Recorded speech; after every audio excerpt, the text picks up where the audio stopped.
Good. So welcome, everybody. Good morning. Good to see you, and welcome to today's webinar, which I'm delighted to say is in partnership with Richard Cattell, who's Head of Marketing and Commercial at Red Tractor, which I'm sure is a brand that many of you are familiar with from your own shopping in supermarkets, if nothing else. And we've teamed up with Richard because his team have done some quite extensive research into consumers and their perception of British food internationally. And we thought it'd be a great opportunity to share that with you. We will share a PDF of the slides at the end, and we'll also share the recording. So I'm going to sit back in the background, let Richard do all the hard work, and share his amazing insights. So Richard, over to you, no pressure. Thank you. Well, first of all, Sandra, thank you for having me. It's a real pleasure to talk to you and your members.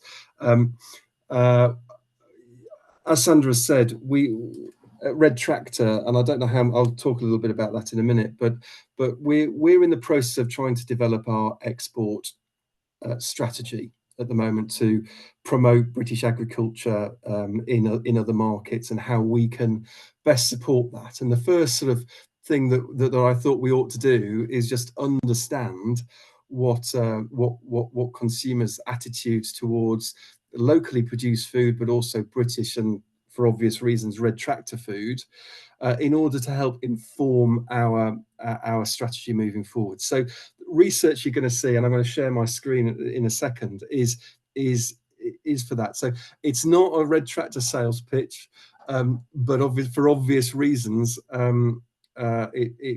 we are comparing locally produced food with British food and looking at the potential value of Red Tractor as well. So just bear with me. I'm going to share my screen and then make that one bigger and make it into a slideshow. Excuse me 1 second whilst this is the problem with too many screens, right? You've got to, there you are. Can you see that? You've got the right one, but it's not on slideshow yet. Maybe it's not on slideshow. No, if you click, see from beginning up there, maybe you need to start on that one. Apologies. Let me just move that. You know, we're teams. We're not. We always have this is hang on, end slideshow. There we go. I need to put that one onto there. It's dead easy in Teams. I can share it if you'd prefer, Richard, if that's easy. No. Hang on. End slideshow. Share screen. Oops, that one. And yeah, that looks good. Start the show. Yeah. Right. Can you see that? Perfect. Off you go. Okay. I can't see anyone now. So, Sandra, if you could pipe up if there are any questions. Happy to take questions. I think, Sandra, do you want to do those at the end? Yeah, that makes sense. Yeah, thanks, okay, Richard. We'll do questions at the end. Okay, look, I'm not sure how much you're aware of Red Tractor already, but just a very quick overview of who we are and what we do. So we're a world leader in terms of food chain assurance. We're recognised by, and I'll put this in because of the export focus that we're talking about here, Codex Alimentarius, as a kind of an exemplar of third-party programs to support national controls on food production, and similarly the WTO, UNIDO, OECD, and the Food Standards Authority in the UK see us as a go-to authority when it comes to food chain assurance. We were established in 2000, so we're not that old. We were born out of some pretty big food scares at the time.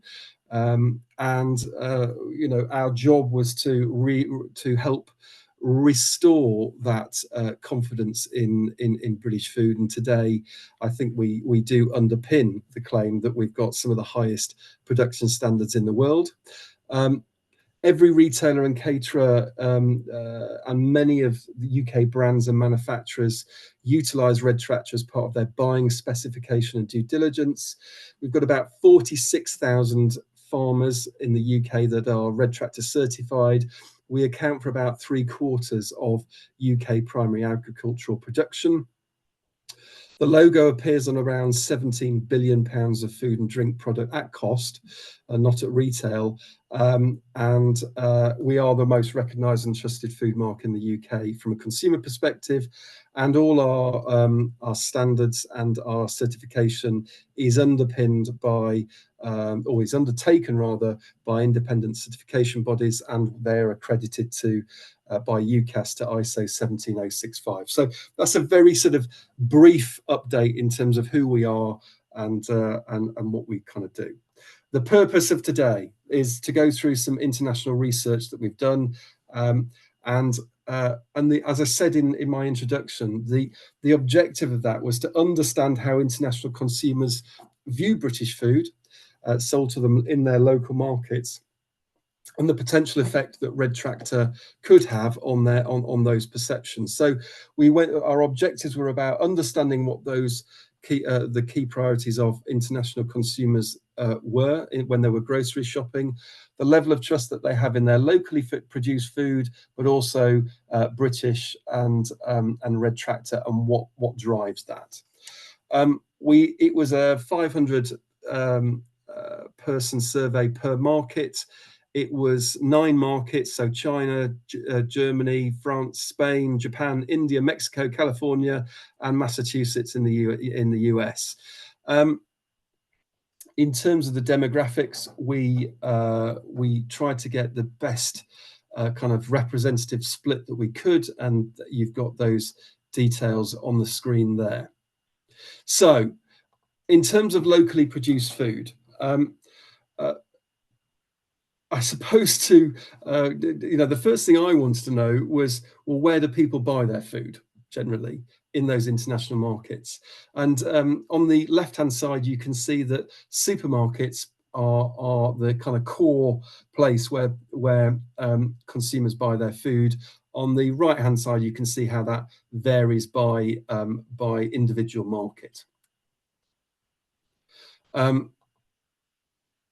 And when they're buying their food, what are the priorities? Well, unsurprisingly, price is the number one priority, and quality the second. And actually, if you look on the the right-hand side, you can see, for example, that in Japan, they over-index in terms of the price being the priority versus other markets. And certainly, my experience of Japan is that's spot on.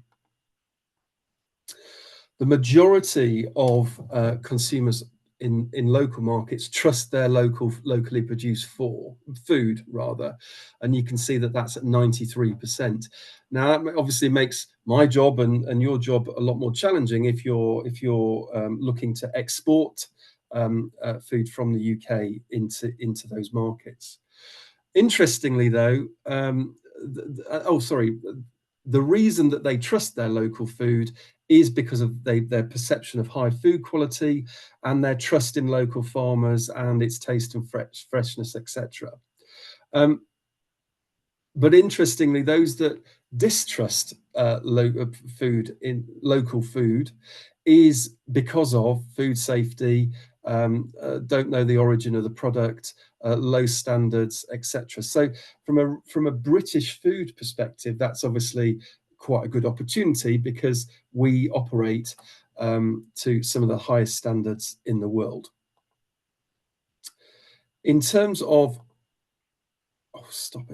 in terms of British produced food, around 39% of our sample, and you can see how that varies by market, have previously bought food products that have been produced in Britain, China being and India being the largest, and Mexico being the smallest.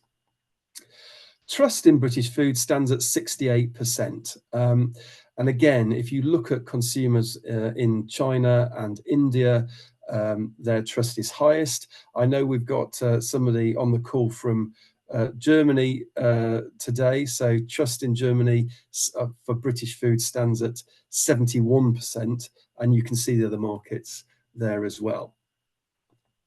The reason that international consumers trust British food is predominantly because of high standards and regulation, food safety, and quality of products produced.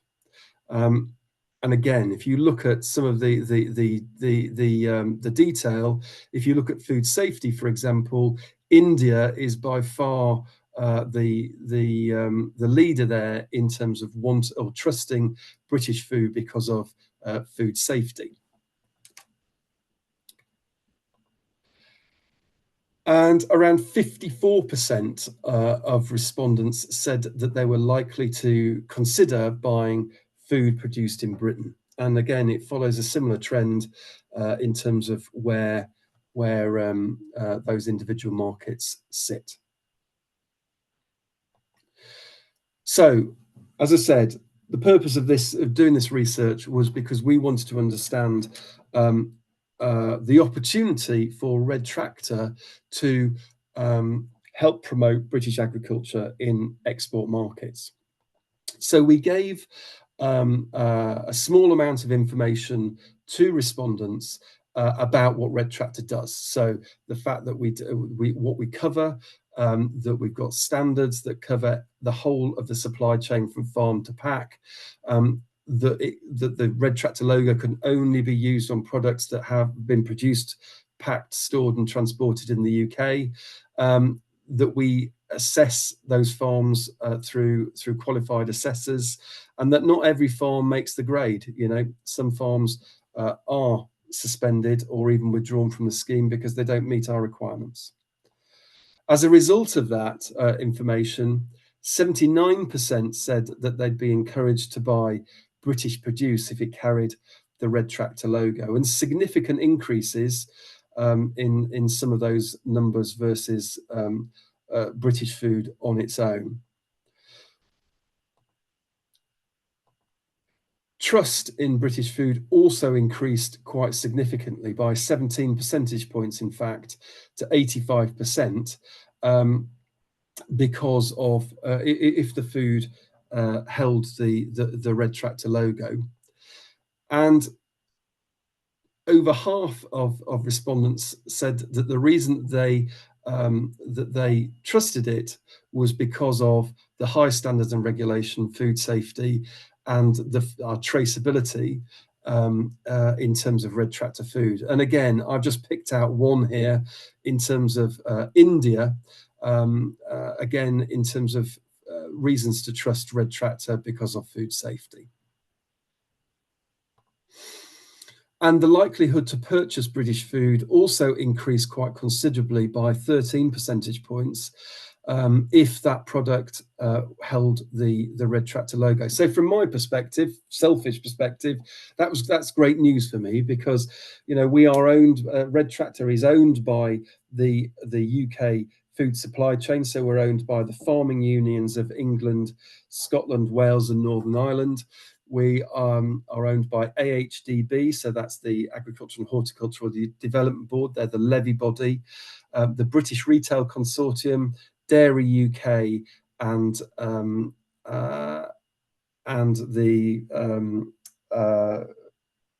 FDF, Food and Drink Federation, sits in as an observer. So from my perspective, that's great news for our owners and the people that they represent in terms of where Red Tractor can really add value. What we've also got, and I haven't gone through them all here because we'd be here all day, are individual charts by market. So I picked on Germany by the sheer fact that we've got somebody on the call today who would be probably quite interested in this. Looking at the comparison between locally produced food, British produced food, and Red Tractor logoed food, in terms of what the top three priorities are, but also looking at trust and the drivers of that trust, and also distrust for each of those three sort of product categories.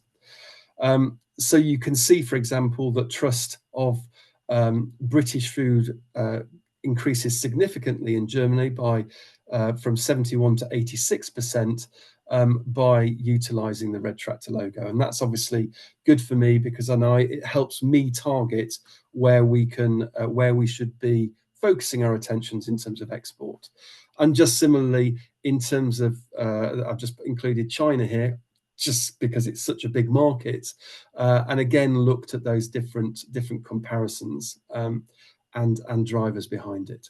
So look, that was kind of all I was going to cover. I'm really interested in any questions that you might have. I'm going to end the slideshow and stop sharing, and sort of say, final bit from a Red Tractor perspective. We're really interested in working with companies that are looking to export British food.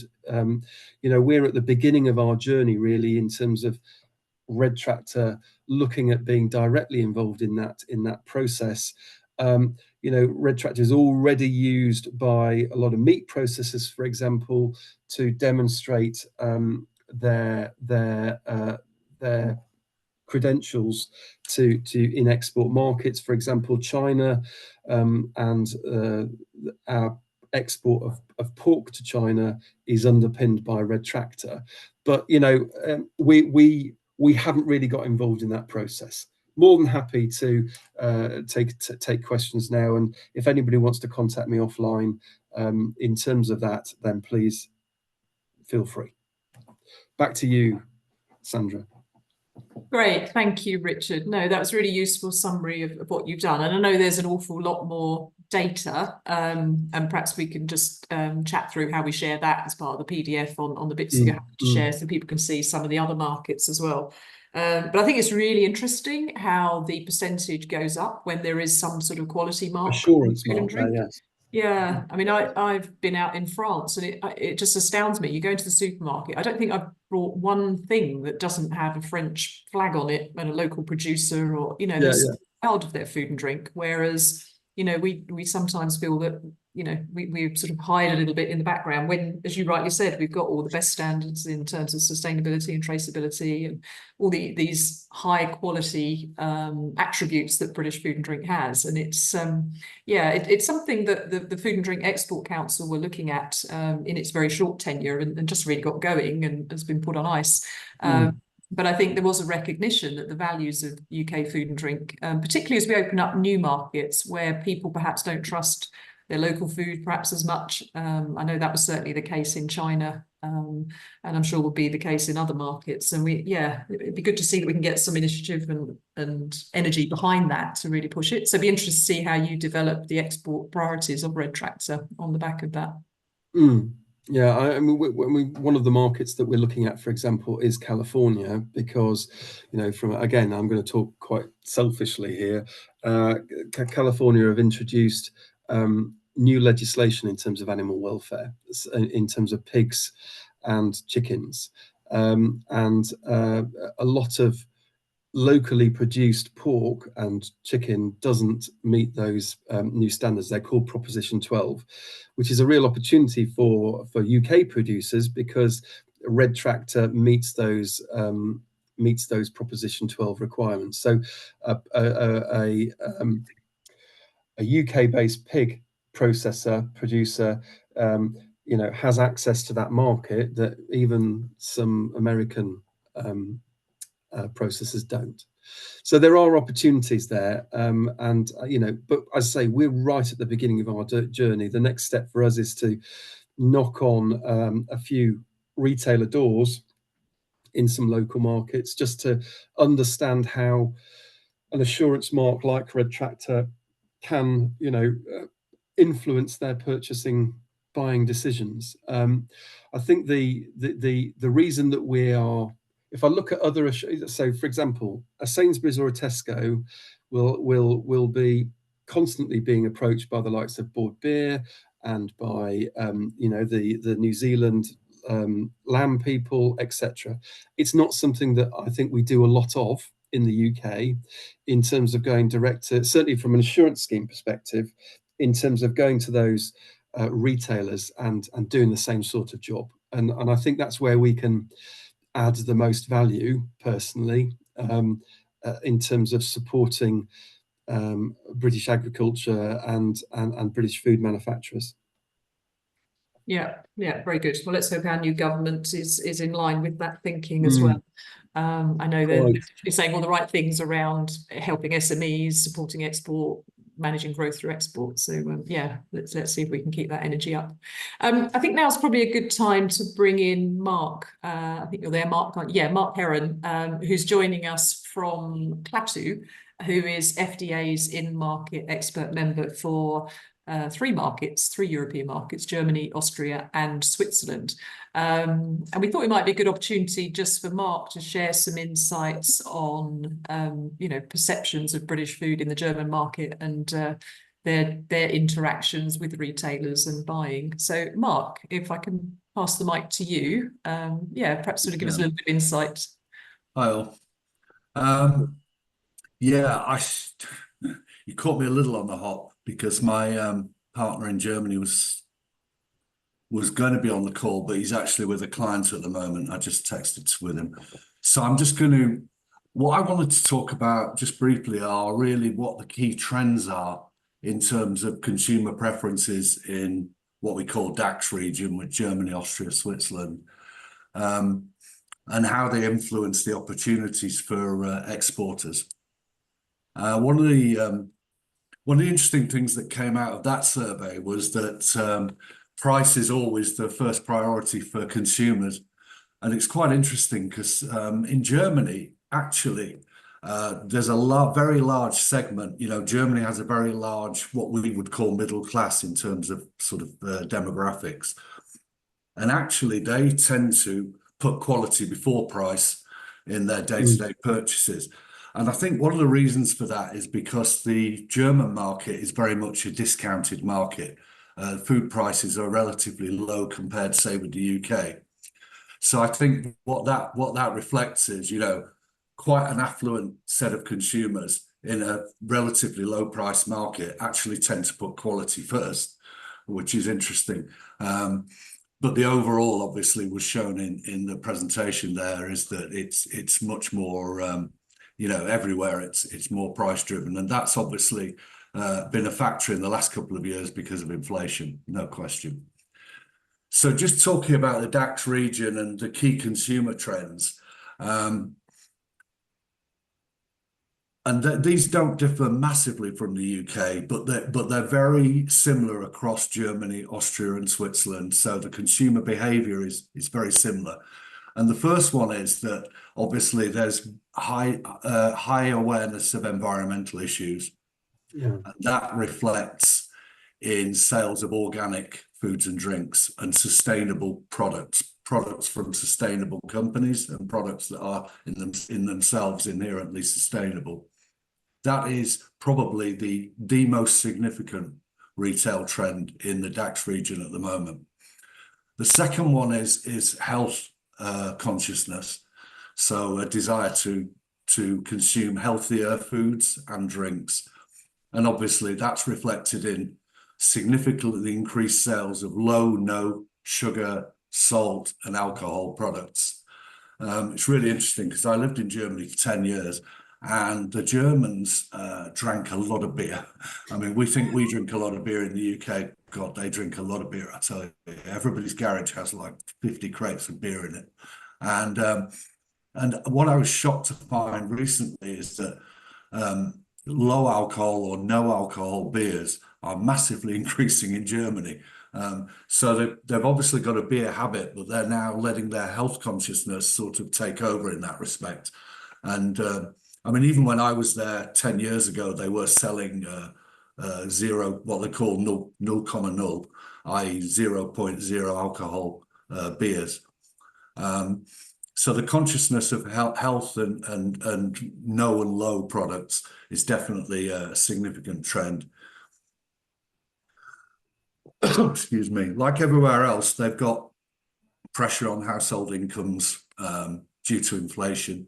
And that's resulting in a heightened price awareness. Although Germany is already a highly discounted market, there is certainly an increasing heightening of price awareness. And obviously, in terms of UK exporters, that means increased opportunities for private label manufacture, because there is definitely switching going towards private label products, as in the UK, in the supermarkets, away from established brands.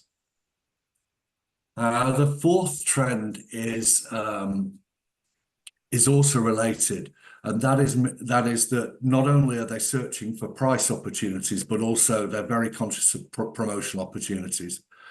And that has led to significant levels of brand switching, where certain brands are doing better promotions, like bog-off type promotions. And therefore consumers are, not so loyal when they become very price conscious, and they're quite happy to switch brands. And the last trend that we've really observed is that since the pandemic, particularly, where there was obviously a large, significant growth in online and omni-channel sales of food and drink products, that shifted back again in the last 2 years. And now we're seeing the share of food and drink purchased in store is returning to the levels pre the pandemic. So there's been a shift away from omni-channel and towards bricks and mortar retail, which is pretty much good news for exporters, because it's the real opportunities in those markets are definitely in the major supermarket chains. So those are some of the trends that I wanted to sort of pick up on. I don't know if anybody's got any questions, issues, or. Yeah, thanks, Mark. No, that's really helpful, and yeah, interesting to compare alongside what Richard has been doing. I guess a question back to you, linking it to what consumers think of Britain. You said about sustainability trends and health trends, which I guess are global trends, aren't they? So it's interesting to hear they're playing out in Germany as well. Where does Britain, UK sit in that, do you think? Do you think there is a perception from the buyers that the UK is a go-to place for those kind of products, or do we need to do more to market our ability in those areas? I mean, in general terms, Germany is very UK friendly, despite what we might think sitting here looking at the history. The reality is Germany is very UK friendly. I mean, North Germany, I lived in Hamburg and in Bremen, which are two northern German cities, and they are more similar to English cities than probably the cities in the south of Germany, if you understand what I mean. It's really interesting. I mean, Hamburg is so like a British city in its attitudes, its dress, its way of explaining things, whereas Munich is significantly different. Munich's much more influenced by Mediterranean countries. So it varies from location to location in Germany specifically, but I would say that they have a very positive outlook towards UK and particularly towards England. In general terms. So I don't see that ever being particularly a barrier to people buying. However, there is, of course, the awareness that we're outside the EU now, and that the EU provides a lot of protections in the areas of food safety, things like that. And I don't know whether you want to comment on that, Richard, whether you've observed a difference since Brexit in the attitude of the European countries towards UK. Well, I know it's a loaded question. No, I mean, to be honest, I don't think there's anything I can really add there, Mark. I mean, yes, it's interesting, isn't it? I mean, whatever side of the fence you sit in terms of Brexit, I can tell you I was a firm Remainer, but why would you leave the biggest trading bloc in the world? But anyway, that aside, yeah, I think that a lot of food manufacturers in the UK are really worried about the additional hoops that we're going to have to jump through in terms of exporting. And the legislation has been put back again, hasn't it, in terms of the information that people have to provide when they import and export. But yeah, I think it's going to be a real challenge. I was going to pick up on one of the points you made, which is just in terms of German consumers and their move towards. Somebody's just asked me a question. I'll answer that in a second. But their move towards own label product. So in the UK, because of the cost of living crisis, a lot of people have had to trade down either in terms of product tier, or have had to switch supermarkets and use what I think we call discounters. But Aldi, Lidl have seen a huge increase in sales and share growth as a result.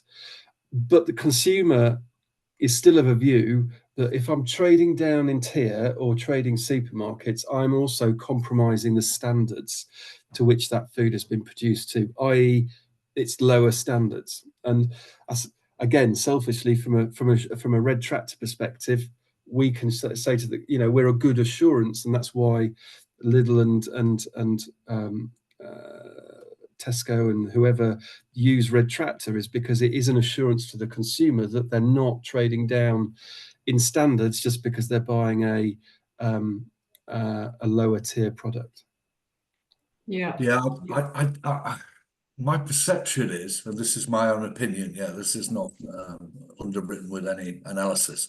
My perception is that the Germans are far less concerned about those sort of issues for two reasons, really. One is because they're a social market economy.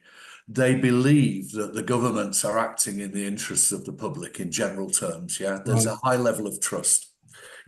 And they know that German standards are very high in engineering, in food production, in lots of areas, agriculture. Germany has high standards. They hold themselves up as being leaders in those sort of standards. So I think the consumer has a different perception. The other thing is, trading down in Germany is a little bit different to here, because the main supermarket business in Germany is all discounter. What we would call discounters is really the mainstream of German retail. I think I saw, if I remember rightly, Tesco's margin, in their core business is something like 6% of sales. Aldi's margin in Germany is less than 0.5%.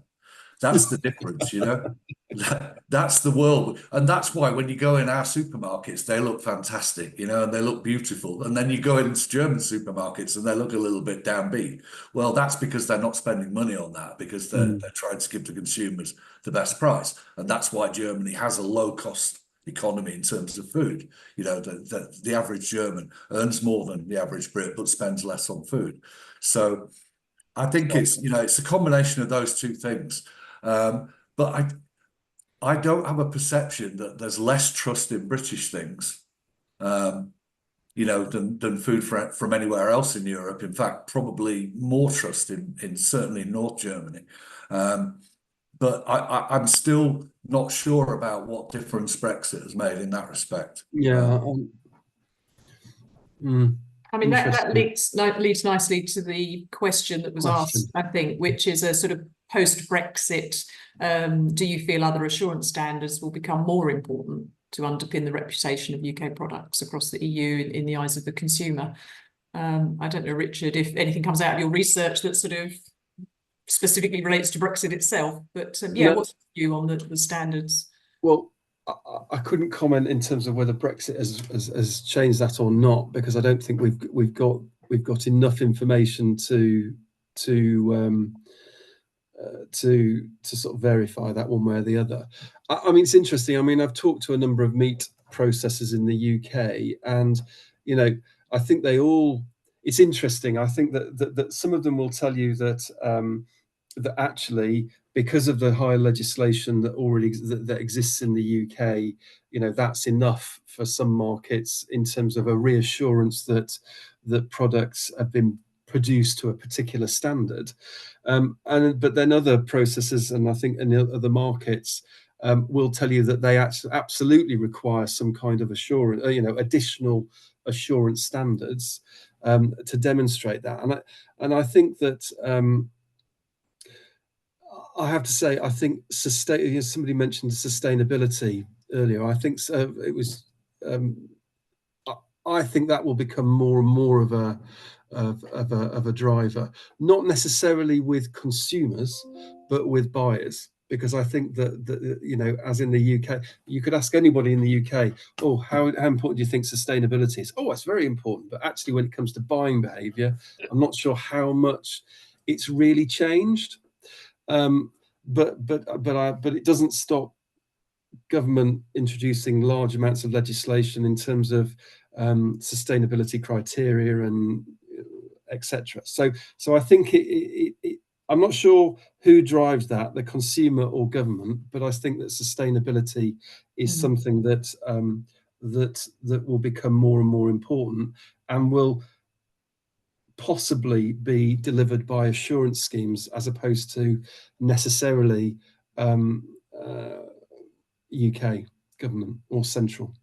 Yeah, I think that's a very good point. And I think on the whole sustainability thing and connecting with buyers, I think one of the things we hear often from buyers is, their company will have their own values, which people can research quite easily, but they are checked out by the consumer more and more. So I think buyers, particularly if there are assurance standards that they can be able to sort of buy into, I'm sure that would make a big difference. John, your hand's up. Do you want to ask a question? Yeah, thanks so much, Richard. And I'm heartened by the responses you've had that quality assurance schemes are recognised in our key international markets. But I'm very concerned that they're being undermined in the UK. Just this morning, there are questions about this PCA scheme. Packham has been very vociferous about quality assurance schemes not measuring up. And I think I'm worried that that's going to undermine the UK consumers' support for quality assurance schemes. And I have to tell you, I've been involved in schemes for longer than I care to think, having been right in the start of Scottish food quality assurance, God knows how many years ago. So I'm deeply committed to them. These issues are being raised in the press by high-profile people who pick up one example of a bad farm and they get the pictures. The press picks it up, and I'm really worried about our schemes being undermined and that playing out in international markets.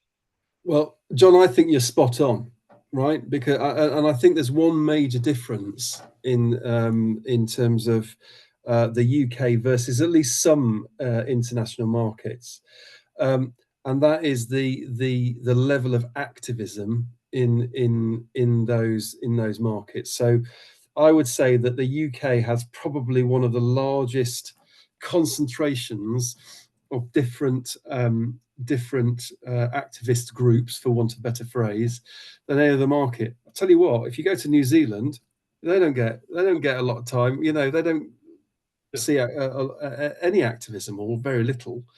And I think that activist work does jeopardize, the credibility of British food. I personally think that when there is an issue on farm, and I'm talking about a proper issue, not where an activist is filming something that is what we would call standard farming practice. But when there is an issue, that farmer needs to take responsibility for the fact that they are, by definition, undermining the reputation of British food production. And I personally think that, and this is a personal view, that the farming unions need to take more responsibility for expressing that to their members. Yeah, because at the end of the day, if there were all we will end up doing, to your point, if we're not careful, is exporting our food production businesses across the water, and we'll just buy more imports, Important. which will have been produced to lower standards. Yeah. Go figure, you know. So I think you're spot on, John. Yeah, very good. Thank you. Les, did I see your hand pop up then? Yeah, just to kind of back up what Richard just said there, this very morning we've had an inquiry for let's just say, I don't want to give too much detail, let's just say a Japanese food manufacturer who are in the UK and they are going to be relocating a factory to Cork in Ireland to provide chilled foodstuffs manufactured in Ireland to supply Lidl and Aldi within the island of Ireland, as opposed to it being manufactured in the UK and shipped across. So that was the first thing that I say. This is a live inquiry that we've got, and we can help. There's no issue there, but like sometimes it's almost like we're paying too much taxes in Ireland when we should be paying them to the British Treasury. So I think that's one of the things which is going to impact. And then the second thing is, and this only happened yesterday, there's a report about the border control points at Sevington, about the delays faced by European hauliers supplying the imports or the logistics for the imports to the UK getting held up and held up and held up, and some of them waiting 3 or 4 days to get clearance. And the question is, who's paying for these delays? Are the supermarket going to pay or contribute towards? They're going to say, it's not our issue. And so what we're finding is there's less and less European hauliers want to service the UK unless they have a guarantee that someone will actually absorb those costs. How those costs are absorbed, it ultimately will be by the consumer. Yeah. I agree, Les. I mean, it's interesting, isn't it? I mean, I have to say that there are sort of related to that. I think that, you know, food has been very cheap in the UK for a very long time, and you know, I think consumers have almost been conditioned into that. So now that we're actually paying, I would say, a more fair or realistic price for food, it's a bit of a shock to the system. And as you rightly point out, you know, it's, for example, in my world, you know, welfare, animal welfare is a big thing, obviously, and there are major moves within the market in terms of improving animal welfare. Ultimately, that costs money. Who pays for that? Well, to be honest, it's the consumer that sees the benefit, and it should be the consumer. But actually, is the UK consumer willing to pay more for a chicken, for example, or and those supply chain costs that you're talking about ultimately affect the price of the product as well. So, you know, I don't know where this is going to, you know, where it's all going to balance out. But, you know, there seem to be quite significant demands, and some of it driven by consumer, I think. But I think that there are very vocal activist groups as well that are driving that agenda. But yeah, ultimately the consumer will have to pay more. I think a point linked to all of that is the question about Brexit was raised, is that, you know, increasingly companies are doing exactly what Les just described, that to service the European market, it makes more sense to manufacture in Europe. And I guess that raises a whole other set of, you know, issues around assurance that it's a British company with a British product, but chances are it's not actually made in Britain anymore. And that becomes difficult on assurance schemes to control, doesn't it?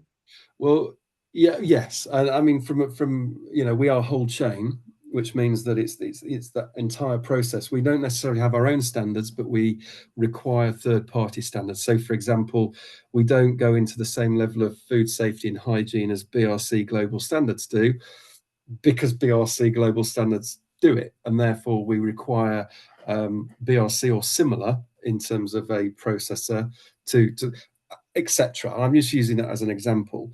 But yeah, so if you're then talking about, you know, from a Red Tractor perspective, it's really interesting, because what is the core proposition of Red Tractor? A bit like we were talking, Sandra, about what's the core proposition of British food.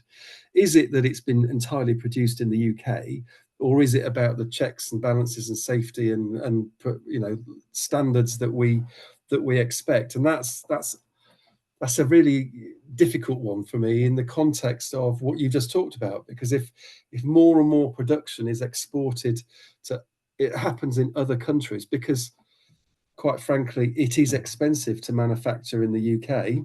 In the UK, my background is FMCG, and yeah, it's always been expensive to produce products in the UK. Then where does that go? Where does that finish? Are we just going to have to? Are we going to have to move as an assurance scheme our proposition to more? Doesn't matter where it's produced, as long as it's British in terms of the raw material, but it might be produced somewhere else. As long as that chain of is completely traceable and has met the same sort of criteria, could that fall under under Red Tractor? Because currently it can't. Yeah, I don't know. interesting dilemma. Yeah. Good. Okay, I think that was a really interesting conversation. Did anyone else have a question? I just have one point, just moving back to the sustainability thing, Richard, because I think that my experience with that is that it's a generational thing. Mm. You know, I'm a boomer, right? So I'm dealing with millennials, I'm dealing with Gen Z or Gen X, whatever they want to call the latest trend. And when those people increasingly are moving into positions of authority in businesses, the attitudes start to shift. But the core consumer base, hasn't moved. It's probably moving much slower, you know.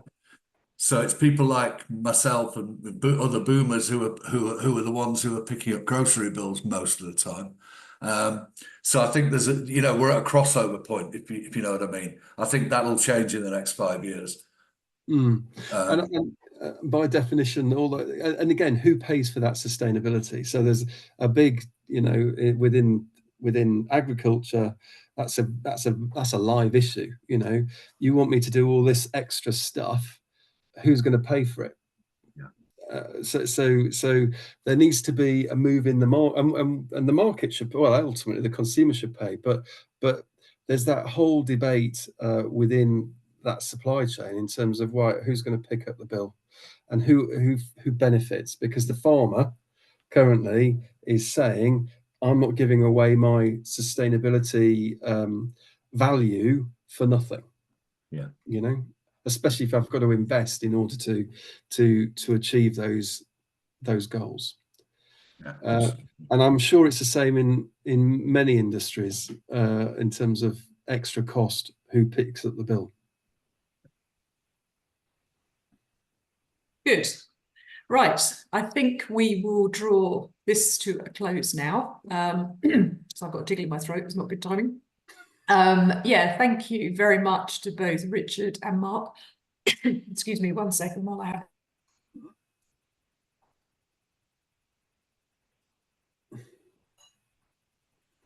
Oh dear, don't know where that came from. I'm in France, it's definitely a frog in the throat, isn't it? Oh God. I have enough of those from Jim. On that very cheesy note. So thank you so much, Richard. I think that was really interesting. You're welcome. Thank you. And I think we will share the wider slides with your permission to the membership. I know a lot of people wanted to listen in but couldn't join live today, so we'll make sure it's shared with the whole membership. Thank you also to Mark for stepping in very gallantly at the last minute, and I think those were really useful insights into your region as well, bringing it all to life. And just in closing, I think just a reminder to all our members to keep checking in on the member portal for all the events that we have coming up. We do very much like this style of event, very sort of informal, chance to chat and get involved. So do keep your eyes out. And I think, Mark, your team are actually doing a more in-depth webinar soon on the German, Austrian and Swiss markets. So that's right. What you've shared already, I think that'd be a really good one for people to 3rd of October. the diary. Sandra, just in terms of the sharing of the deck, let me add in the I'll send you a PDF and it'll include all the individual market ones that I showed an example of. Yeah, good. We look forward very much to hearing how you get on with your export strategy as Red Tractor, and I'm sure there'll be some more opportunities to do this kind of thing again Well, together. and as I said, Thank Sandra, earlier, I'd be really keen to catch up with you when we know more, and sort of discuss it with you and colleagues in terms of what you think and how potentially we could work together. Great, that sounds perfect. Good, All right. thank you very Lovely. much. Thanks, everybody. Thank you. Bye bye. Thank you.